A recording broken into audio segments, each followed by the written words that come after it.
Okay, we're in the middle of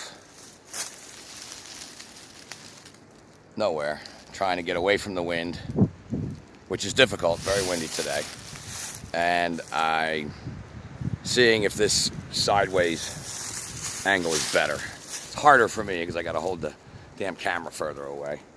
But, quick video I want to make. Links today, some very pertinent ones. Greg Mannarino was interviewed by Lynette, Zang, two of my favorite financialists. That third being Gerald Celente. If you don't keep up with those three, the trio who really understand and have been explaining for like a decade what's coming and how it's coming. Well, the interview Greg did with Lynette today was so on point and unfortunate that his words of truth are so real, you know, but he's right. What we're looking at is a planned economic collapse. This coronavirus is an excuse. Of course, if we can understand a pandemic and understand how your body actually works, how viruses are a part of your body and they're in there from past viruses, and how antibodies are always going to be found inside your body, and how the stress levels and toxicity levels that trigger the immune system will release certain chemicals in your body under any circumstance that will trigger a positive result on this stupid test. It's very simple, college degree necessary to just take some time and say, all right, wait a minute, what are they doing? Let me learn it for myself, instead of Rick Williams, Channel 6 Action News, sweeping the nation. Corona bugs are climbing up people's asses in their sleep, and you better pucker up. On to Jim with the fake-ass weather. Hey, look around, everybody. It's cloudy, it's cloudy, it's cloudy. That's not clouds. That's not spray or anything. And again, I don't... try to hold this steady here against this tree. I don't try to be negative. Again, you see, I have a sliver of hope and a sliver of faith, but that's not going to work if people continue to feed into the lie, because the lie is what's going to drive people's behavior based in fear into the desired outcome that they want. You have to empower yourself with the truth. I see people walking around today, more today, with masks and gloves. One dude looked like he was going in for fucking surgery, getting ready to perform a heart transplant or something, at the counter, buying all his shit, gloved up. Another dude coming in the door. You could see that our paths, as he came in the one side of the parking lot and I was coming in from another, and you could see that the geometry worked out, that we were going to cross paths. So the idiot slows down, of course, and what I always do anyway, out of general politeness, is I'll hold the door for someone in front of me, and I open the door and hold it for him, and after you, So he steps in to where the second door is. Of course, he said thank you and all, but he goes into the second door and opens it with, this, got to use the jacket, and then he walks up to the food to order off the computer and starts tapping away, like he can't see his own cognitive dissonance in the understanding of how this viruses do not spread, they do not live out the body. But he will worry about a door handle and then go use the computer to order a sandwich with no glove, using his finger, something that many more people touch and that gets cleaned way less, And why do I point this kind of behavior out?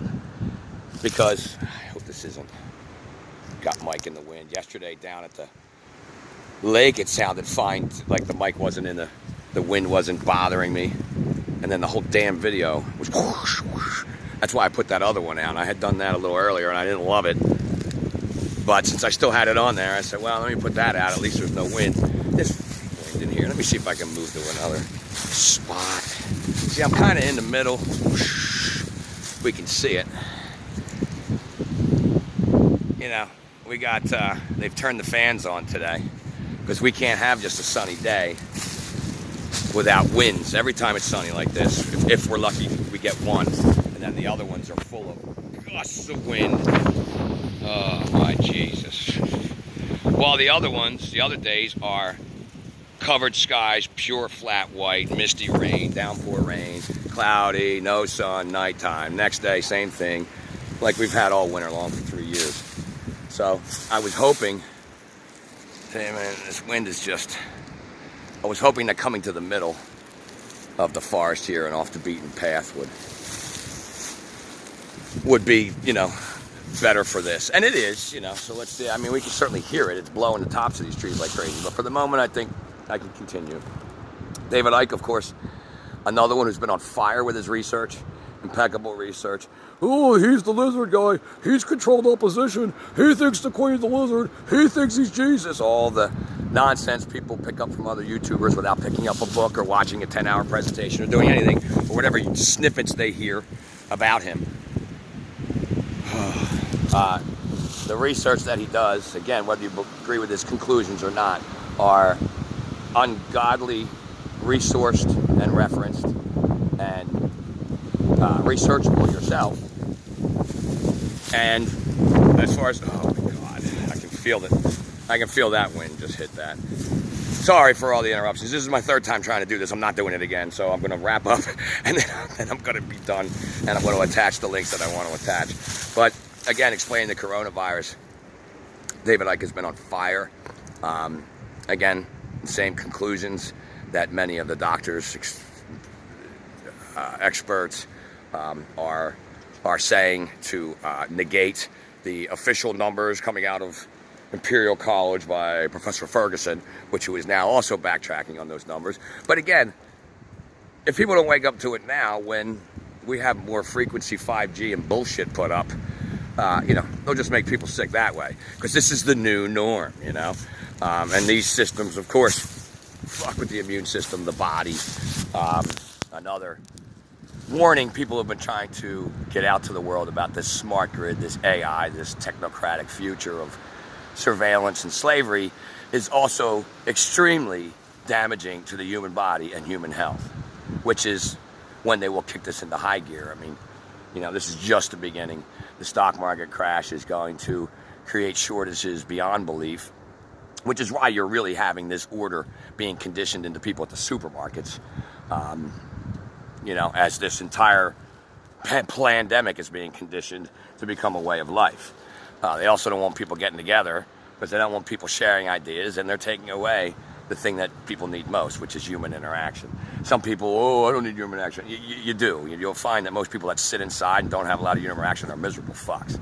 I could say people drive me nuts all the time, and they do, but I still love them. See, I've come to a love of life throughout my life experience, through all the good times, tragedies, life lessons, you know, employment opportunities, the situations I've been placed in, people's lives, different cultures, ages, you know, from all of my various, you know, experiences, let alone, you know, career paths. And I've been working with people my entire life throughout all of them. The last 14 years, you know, were with very psychologically traumatized children. And I say children, they could be as young as, you know, whatever, 10, 11, 9, I think was my youngest, up to 22 years old. Most of them were teenagers, 15 and up. And, you know, I wonder how many people stop throughout their day to do anything for anyone that is just, you know, an act of kindness for no reason. See, again, it's the way I've lived my life. I can look at myself in the mirror every day, knowing that I try to treat people the right way, and I don't put up with bullshit when it comes to lies, manipulation, you know, corporate agendas over what's right, especially when working with kids. The same in the police department, which in the police department pre 9/11, when working there, if you would have really known the way cops treat each other, where they tell on each other for being 5 minutes late, and they want to please their daddies upstairs so they can get brought up there, and they quibble and argue over nonsensical things. That was then. Now, you know, and of course, you know, it was a small amount of people that did it, but it drove the bulk of the people that were just there to try to keep the peace and leave everyone alone crazy. That was how they drove us crazy then. Well, now they've pitted everyone against the people with post-9, or all the police against the people with post 9/11, where everyone's an assumed suspect. where they walk around with their tactical suits and Homeland Security and all these different agencies that have been created where they don't look at people the same.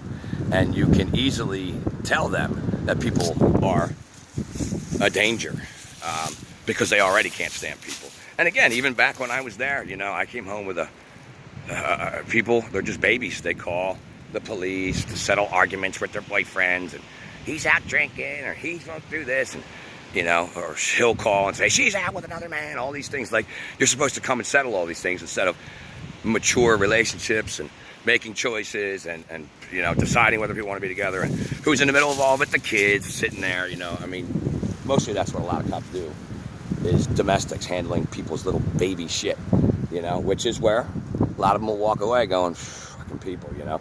But we back then knew that wasn't everyone, you know. And now, with this plandemic coming in, and whether people believe it or not in those ranks, they'll follow their orders. And they'll believe it when, as I said yesterday, the chaos on the street begins. Again, the chaos on the street can begin in many ways. But if you understand this global cult and the way they work, and you've seen them do this across the globe for the past, I don't know, for me, you know, almost 10 years that I've been awakening slowly over the years in the beginning. They have to steer, God, with this fucking wind. I know, I'd be enjoying it if I wasn't making this video, but it keeps getting in the mic, and I'm not redoing this, so it's going to be what it's going to be. But to steer mobs and the perception of what that mob is, they have to begin that. You see, as I tried to explain yesterday, for the peace officers and cops and military's sake, first of all, there has to be this eruption of violence, you know, and whether that comes from agentor or provocateur agents from the state, most of those guys won't know that. So that, of course, will create this mob mentality that can then spread when the shelves begin to empty and the food supply chains are noticed that they're being cut. Right now, people don't realize that they are. And inflation starts to kick in, and all of these things, people will start to see chaos out there, and they won't want to go out there. The police being in the middle of it, they'd be fighting for their lives. Well, the people that are inside, they want order, you know. Well, what happens then is then people who are awake to this and try to speak out about anything real going on, the conspiracy theorists, which they're already starting to trash. I'll explain a story today about that. Then they become the disruptors, and they're not differentiated between the clones who've turned to stormtroopers on the street, who are using technology to look for fevers and to sense whether this guy's going to do A, B, or C, or if you're out after curfew. It doesn't matter. It's a blanket lockdown at that point. And the people inside want it, because from what they've seen on the TV, people are rioting. It's not safe. So therefore, when all that's cleaned up and swept up, the perception is put out there already of what it was. Anybody that does that after is lumped in with them. See, this is how humans think. This is the third grade mentality in the recess yard. Either or. And of course, the psychological tactics being taken, derived from social engineers and think tanks and people that know this, that are able to sell you shit you don't need all year long because they know how you think, are the ones behind this psychological warfare. As it's being implemented, you know. But, you know, a prime example today, I'll finish with this, like I said, Greg Mannarino's interview with Lynette Zang, a must-see. David Icke, Dot Connected today, spectacular. All of his work the past few weeks. Ryan, Last American Vagabond last night was really good. James Corbett's got some new stuff out today, which I haven't seen yet, and I'll post a bunch of stuff with this. But the last story I want to cover was a story that John X. Army brought up today about a train being derailed purposely. It's in the, you know, LA Times, or Washington Post, or something like that. About a train being derailed by a conspiracy theorist who believed he needed to do this. And the article goes on to explain that he didn't even have this idea. It came to him midstream. And, you know, so, of course, you know, I understand why John kind of took the path of MK Ultra and things like that, because the body is a wireless receiver and can have thoughts beamed to it, period, absolutely.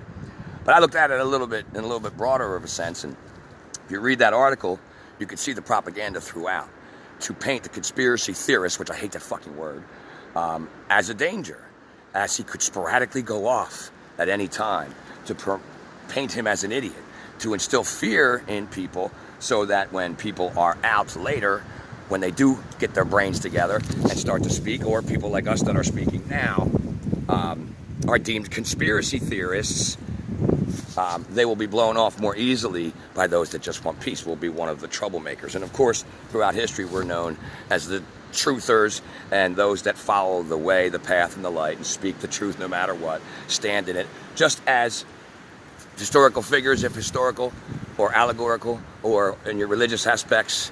Again, I always come back to, the Jesus stories, because so many people claim to be Christian, and they're just waiting for God to punish the bad guys. They think Trump is Jesus' second coming, and he's swooping the world and shutting it all down to get the cabal, which nothing could be farther from the truth if you realize what's actually going on in these markets and what the Fed is doing, how they're becoming more powerful by the second. Not to mention the nationalist, socialist government we are now under, where he has executive ordered the Defense Production Act and the bailing out of industries and corporations, the absorption of what they want to keep, and the destruction of all the small businesses, where people are now in lines out the wazoo at banks saying, I can't pay my mortgage, I can't pay my rent. But he loves you, man, He loves you so much. Congress is going on fucking vacation till April 20th because they're all going to sit around at home and brainstorm, I guess, right? Yeah, that's what's going to happen. People need to wake up, man. Because, again, as we know, in history, not just through the Jesus stories, but through any historical period, when any revolutionist has stood in what is right against tyrannical governments, they've been sacrificed and murdered. And yesterday, as I was saying, I think it was yesterday, would you rather live on your knees or die on your feet? Dying on your feet doesn't necessarily mean have to be dead. It means standing up for what is right, and whatever happens, happens. It doesn't mean, yes, I'm going to stand up and die. Or, yesterday when I was talking about, kind of the grievance procedure, I wasn't saying we need to have acceptance of the fact that we're now enslaved. And no, acceptance of the truth of what's actually going on here is what I mean. And when I say, dying on your feet, it means standing up for what is right no matter what the consequence to your physical body is, because you're the soul. We're all a part of each other, and you have faith and stand in it, just as Jesus did up until the very end. These are the things people are supposed to be doing, not waiting for a big hand or a big arrival or a big swoopage of some deity that's going to come save you. He told us how to save ourselves, which is to become it, to become the path that he walked, and to live it every day, and to treat each other that way. But people blow all that off. And again, I'm not coming from a religious standpoint. Like I said, I grew up Catholic, sussed all that stuff in 6th, 7th grade, and realized the spiritual aspects of it. It wasn't until later on, when applying all kind of new aspects to it, do you realize the generality of understanding that is behind religion, and that, ethics and morals all exist in there. They're just externalized and placed onto a deity, which government or any other entity happens to so happy to step in between, churches, whatever, and be your mediary between you and God. And I've always known that's a bunch of bullshit. God's right here. God's right in you and everything and everyone around. And once we realize that, and we don't go running into survival mode, me over you, and we can maybe collectively understand that we're all in the targets and gun sights of this, maybe we could surprise them and come together. And we don't need revolutions in the streets, which will be steered, by the way. We need revolutions of consciousness and awareness of truth, and then the courage to stand in that. Well, that's not going to come if you're running around with a mask and gloves scared of a pandemic, when you have no knowledge medically, biologically, no understanding of virology. And like I've said, I'm not talking about taking a college course. I'm talking about getting the basics and understanding, because you're being lied to on a mass scale by the propagandists on your big screens every day, your social medias and your government platforms and your White House briefings and all the bullshit. They're about to bring the hammer down like you've never seen economically, to enter an era that can be very dark. Now, it doesn't have to be if enough people wake up to it, but if it does go that way, then standing on your feet and being willing to die for freedom doesn't mean that you're choosing to die. It means that you're willing to die, and maybe if enough of us come out on the other end of this thing, the strong will rise and still stand in it, and cause a huge problem for their new system of surveillance and tracking and AI and technocratic bullshit under a feudalistic boot-on-your-face society that they're bringing in. Sorry if you don't get that. You're stuck in cognitive dissonance. You're the guy that's opening the door using your jacket and then punching on the computer. Dope, dope, dope, dope, dope, dope. And again, I'm not saying that he's getting any kind of virus from that. He's not. I'm trying to show you how people can't even realize their own inconsistencies and their cognitive dissonance and their behavior that is contradictory to what they're even supposed to think they believe. Perception is not truth. Truth is singular. You have to align your perception to truth. That's the way it works. And then stand in that. Otherwise people have their own perceptions, their own wants, their own needs. And right now people are being conditioned by fear to stay in survival mode. Even if you are sussing this whole thing and realizing that they're bringing in this entire structure, it's stressful to people. So you need to control your cortisol levels. You need to control your thoughts and relax. Walk out in nature, meditate, get out the fucking house. Stop staying inside. What do you say next? Like a cartoon. Show these people that you're not some cowering slave to their commands and orders that are based in bullshit. And it'll be a problem for them if we do it en masse, because there's a hell of a lot more of us than there are of them. That includes the order followers. You start to realize you have families too. Again, I've done that job. I know the mindset. And I knew it before it even turned into the horrific mindset that they have now. I saw it on small levels of ego. Nobody wanted to hurt anybody back then. Not saying in other places, or never happened around me. I can only tell you what happened around me. Now, I wouldn't want to be around any of it. It's probably revolting to see rights being stripped, even prior to this, let alone knowing what's coming and how many of them are just going to do what they're told instead of questioning. And then be like, well, I was ordered to do it. No, you manifested it. You're in control just as much as all of us are. We're all in this together. All right, anyway, I've gone on for, I think, what was that, 22 minutes or something? And it's probably messed up with a bunch of wind. This is what's getting posted today. I'm not doing another one. I'll put a bunch of links in here, as I always do, and I update it throughout the day as I see other things. I try to put in there the things that I've watched and think are pertinent for the day, for people to try to get a bigger picture and to see the pattern of what's going on here, with actual, got a bug on me, actual researchable facts that people can learn from credible sources. So, all right, love you guys. Get learning, get speaking, and go outside.